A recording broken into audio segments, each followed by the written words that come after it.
Well, I don't know if you guys just heard that, but I've got a gobbler gobbling on public. I'm just debating if I want to go after him. Now, you might be like, dude, you're crazy for not going after that bird that's gobbling on his own.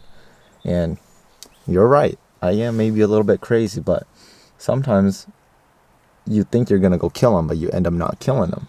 And so one strategy that I sometimes resort to, which I'm thinking of right now, is instead of going after this bird, all I do is drop a pin on this bird and just move to my next spot.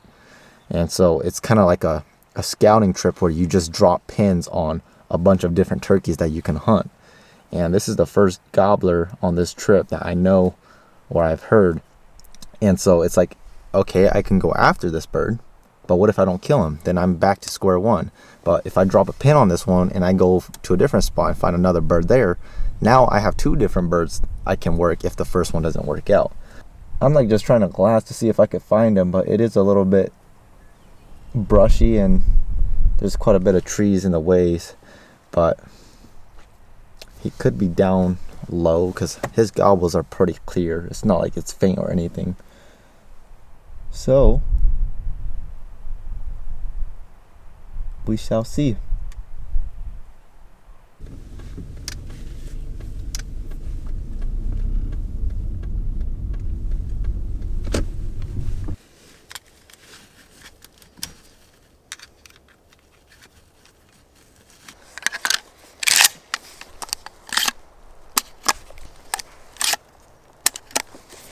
So I just pulled up to a brand new spot I've never even hunted before. I don't have any turkeys located here, but it seems like it's a good chunk to, get my legs warmed up. So I figured I'd take a hike in there, see if we can't strike up a gobbler and call him in.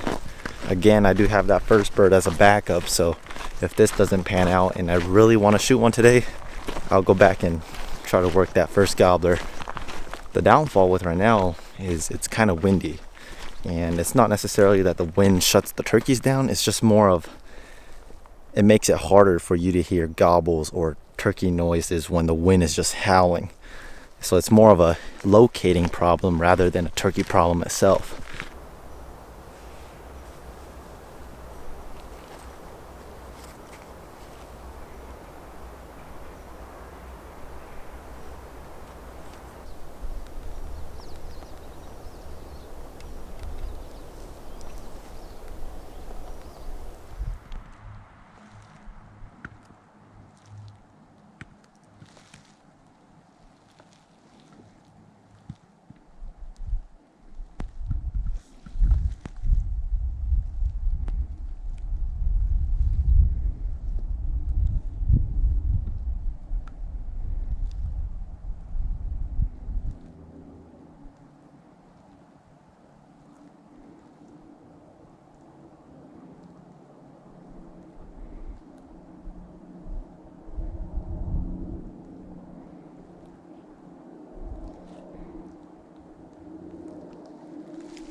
How awesome was that?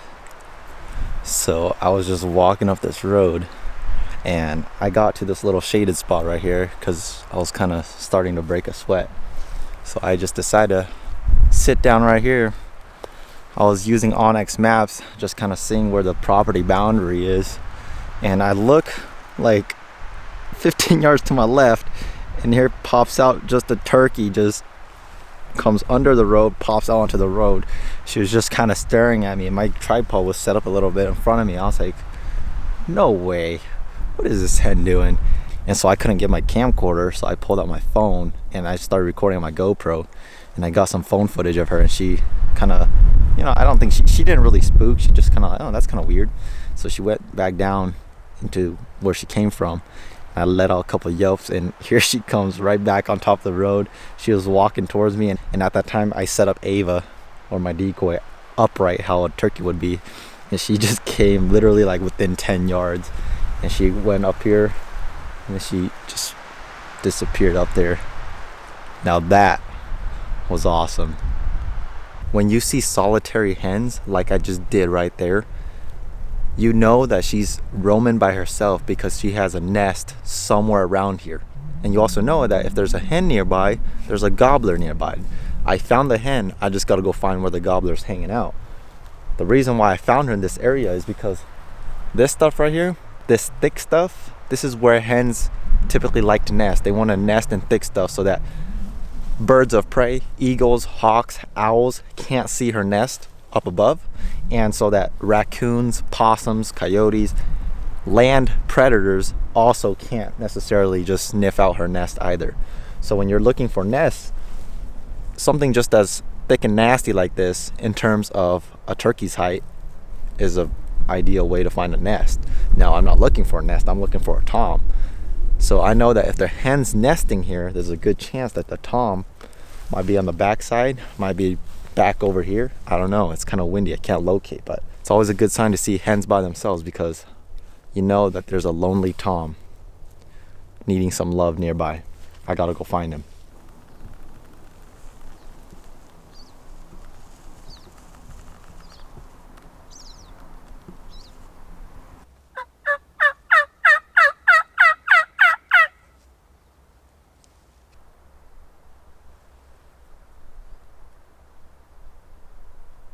I'm pretty much at the top of the mountain.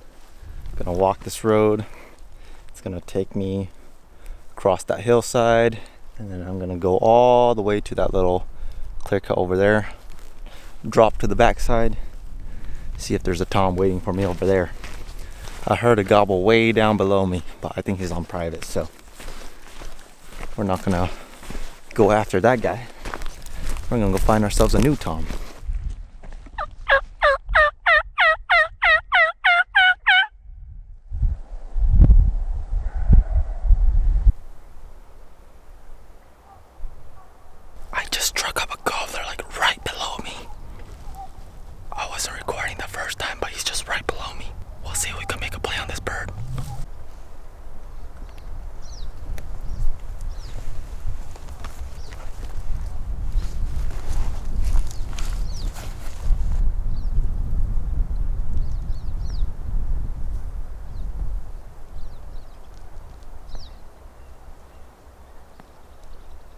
I think he's still a little bit further down, so I'm gonna loop around, drop down to the road below, try to get closer to his elevation, and we'll see if we can coax him in.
This gobbler is all alone. He's slowly working his way up to the road that I set up my decoy on. He's not hot at all. He's not even strutting. He's just kind of feeding. So he's just scratching in the dirt, just, eating basically. And he's not really responsive to my calls. And he's just not all that vocal in general. So I'm just going to play the patient game and, just kind of sit here and see what he does. I think one of the reasons why he's not willing to come up is it's pretty hot. Like, I'm in the sun, even just wearing a long sleeve, I'm pretty hot. And you got to think these birds have pretty much a coat on them year round. So I can only imagine how hot it is. He's just chilling in the shade. So we'll see. Maybe he'll slowly work his way up here. Give him the patience game.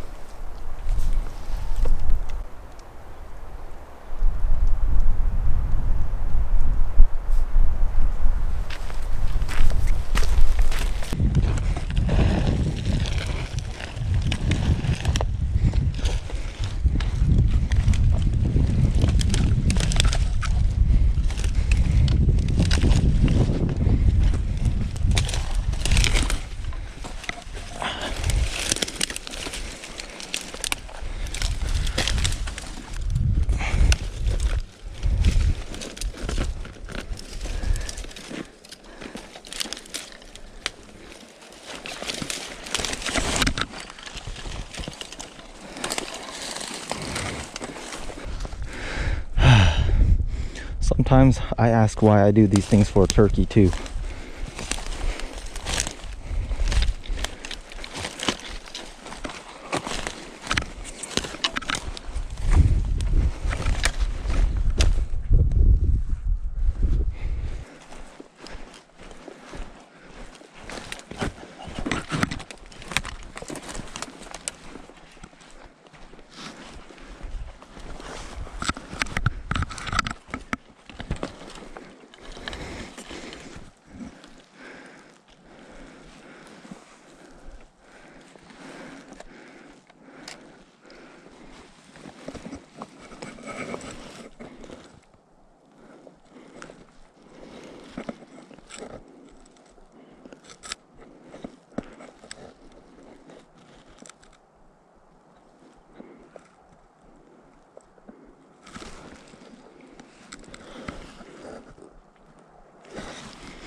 Thank you, Lord. Oh my goodness. I cannot believe that worked. I didn't even see him until he was already like all the way to the right. I had him shoot him through the brush because it looked like he was about to book it. I think he saw me way before I saw him, but it worked. You guys can't see it right now, but my legs are shaking. Tag down Washington. Thank you, Lord. I'll go bring him over.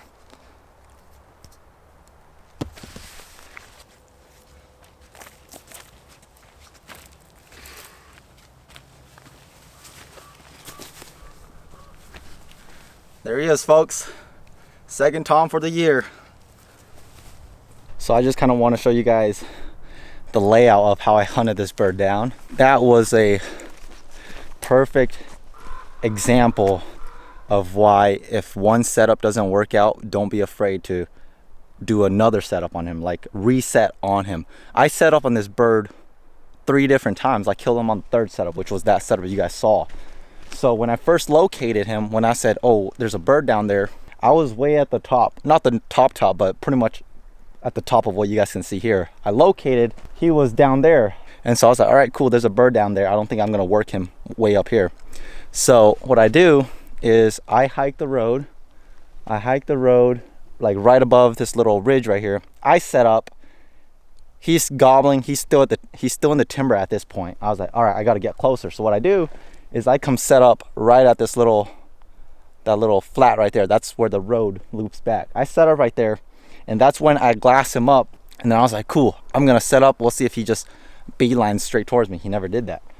What he does is he goes into this little valley right here, and he was just chilling. He was scratching, just feeding. A crow comes above us. The crow goes off. He gobbles. I was like, wait, he's still way down there. I don't even need to be set up. So I stand up, I glass him up in that little timber patch right there. I was like, dude, he doesn't care about me. He wasn't strutting. He was just feeding. He was just scratching, feeding. And I was like, last resort, I need to get on this road right here, because if I could get on this road right here, I have a good shot at killing him, because all he has to do is just walk like 30 yards back on this road, walk this road right back to where I'm gonna set up. Now, the dilemma with that setup and what I was worried about was, you can see right here, it is super open, and he was a little bit further up that way. So I was scared that if I was to pop out right over here, if I was to pop out right there, maybe he could see me. That's why I set up the camera and I did a test run first. I peeked out at the little corner, glassed into this valley to see if he could see me or if I could see him, because if I could see him, he could see me. I couldn't glass him up. Because there's this little mound right here. And I was like, all right, that's perfect. I didn't want to get too close because, again, there's not a lot of cover for me. So I was like, I'm gonna have to just go prone in the middle of the road and just be close enough so that when he shows up, he's within range. So the camera got him like strutting all the way over here, but I never saw him because of this mound, and also because I was lower on the ground. The tripod was high. So he comes, he kind of like struts up, like the camera got this. I never saw him until like 3 seconds before I shot him. Okay, so you guys saw him way before I saw him. He comes up this road, he's kind of like strutting, and then he gets about to right here. He gets to about right here, and I don't know how I never saw him. He starts like going this way, and that's when I'm like, oh crap, he's right there. And then he kind of went inside all these twigs right here, and I just shot him. He just dropped 30-yard shot. So just to go over my setup, this is the tripod. You guys were on here, so definitely if you guys look, you guys had a much higher angle, so you guys saw him way before I did. So it was recording him coming this way. I was laying prone right here, and I just put Ava right here just a little higher so that his attention would be off of me. And I kind of just hid behind my backpack. It also made a pretty stable rest, which I found that to be pretty useful, to be honest. I learned that from Jacob. And I had to take off my vinyl harness because it was getting in the way when my chest was on the ground. And let me show you guys what I saw. So this is basically what I see. I have my backpack laying right in front of me, and my gun is on here. And so you can see he was blocked by this little mound right here before I even saw him. You guys saw him way before because you guys are on the right angle. He pops out. You guys saw him just walk up the road. I never saw him till he was right here. I don't know how I didn't see him. And I was like, 30 yards, those brush aren't going to be a problem. So I just shot him right there.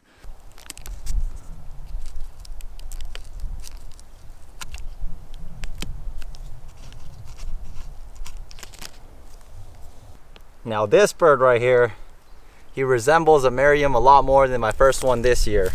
You can see those white tipped feathers up along his fan and down here. It's got a little bit of buff tan, light brown to his color, but that's a gorgeous bird. When I glassed him up way up there, I was like, man, that's a good looking bird. But he wasn't strutting, he was just, you know, he was more like just chilling like this. But there he is right there. Gorgeous feathers on him. I really didn't think it was gonna come together today, but you gotta make it happen sometimes. Success ain't really gonna always come to you. I just can't get over how gorgeous this bird is. Like, all the turkeys I shoot are gorgeous, but this guy, his feathers are just amazing.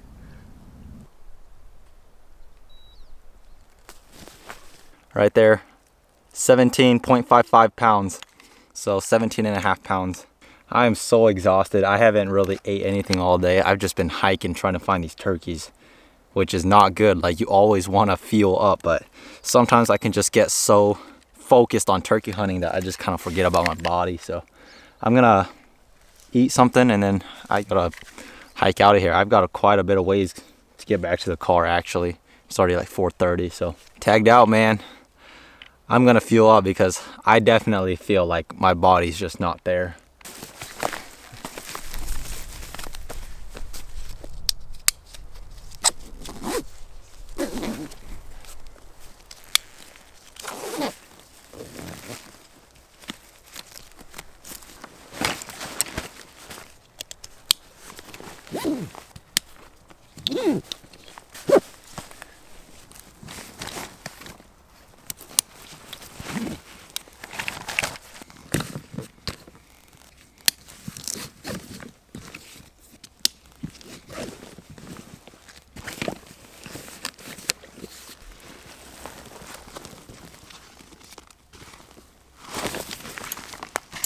I think I am officially ready to hike back out of here.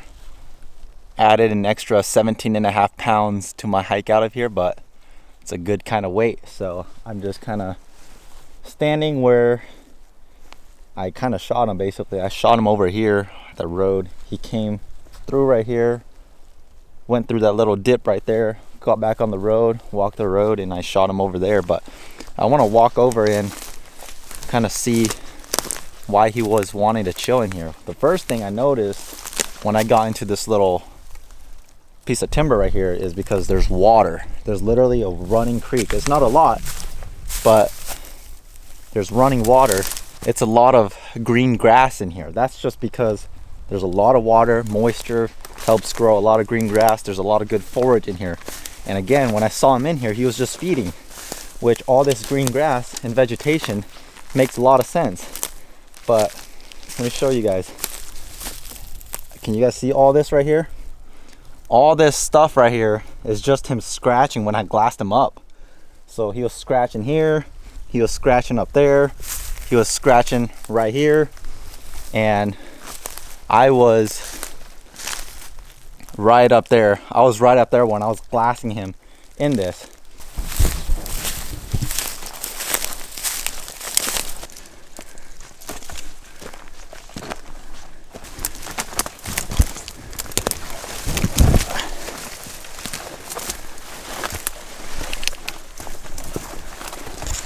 Yes, back on track. So right here it has the perfect angle to show you guys how I worked and killed this bird. So I was right here when I told you guys I was gonna walk this road onto that mountain and across that one. So I looped around, I got to that point right there, I located, he gobbled way down on private inside that timber. So I was like, all right, so I take that road, I go to right there, I locate, and he's now at the edge of the timber. I sat up there for a moment just to see if he was willing to come up. He wasn't. So I hike from there over to that little point right there. That's when I set up, and that's when I glass him down on this road right here. And he was just chilling. So I sat up there for a while. I glassed him just chilling in this timber down here. So I drop on the backside of this timber patch right here. I get down to that road and I just sneak in. I set up, I call, and he comes back out of this timber, walks up the road, and I shoot him literally right there.